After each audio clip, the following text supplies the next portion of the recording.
So the images that come from the camera are photos, they're not video.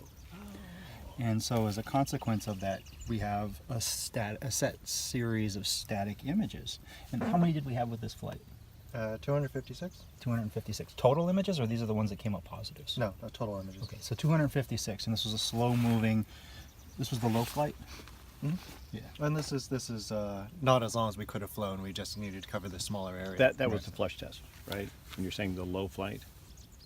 Well, how high was this? Was this the one we just did?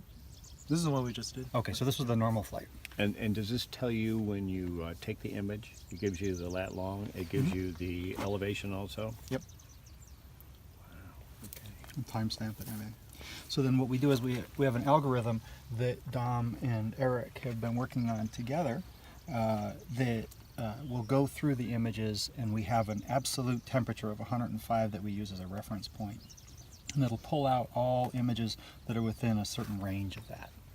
And it'll circle those hot points. And you can see on these photos here that Eric has, yeah, that one on the left is great.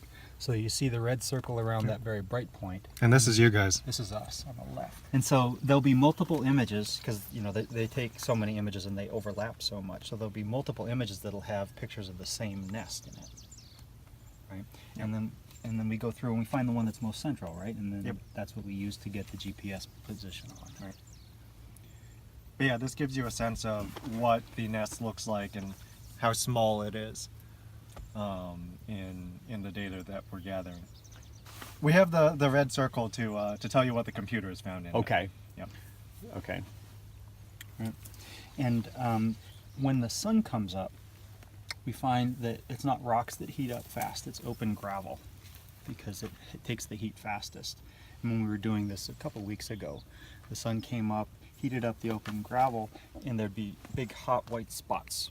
And we could tell that those weren't birds, right, Eric and Dom, because it was a big area. Yep.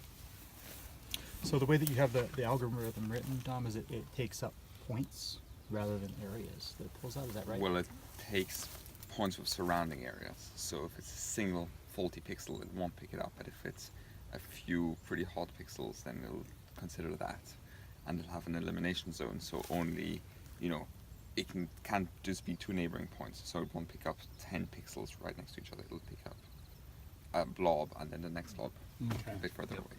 And then we always review the images, right? There's 256 images. It takes us a long time to go through that. So the algorithm reduces it down to, in this case we had just like half a dozen. And so we can manually look at these and say, okay, yeah, I believe that looks roughly as I would expect for a nest, versus if it's sort of a larger patch or something like that, then you could look at it and say, you know what, I don't actually believe that that's a nest. I think it's, a hot rock, or it's, a dead branch or something. Right? Yeah, Right. exactly. Okay. Exactly. Yeah. And so, this is a very short flight that we did. How long was this flight? Just a couple minutes? Couple minutes, yeah. So you can see the value of the app that they've written for a very large area that we would run a big I mean, grid on. basically this was maybe not even an acre that you looked at. Oh, I don't think it was anywhere near Quarter that. an acre or something like that. Yeah. Maybe at the most. Maybe a quarter. Maybe Yeah. a quarter of an acre. Yeah, but with this, we could do a couple square miles on a flight. And so, how long would it take you to do, say, a couple square miles?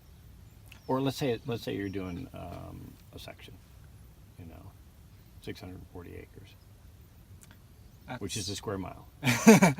We would have to mount it on a fixed-wing aircraft probably to fly such long distances, but that'll have to go a little higher. Oh, okay. Margins. So We'd probably use a smaller area. do So it in a typical chunks project with for a quad. us and some of our a small weed management area might be 10 acres. Mm-hmm. Something we have up in Sierra Nevada is Okay. a typical project might 30, maybe 40 acres. Yeah, so not very big. Huh.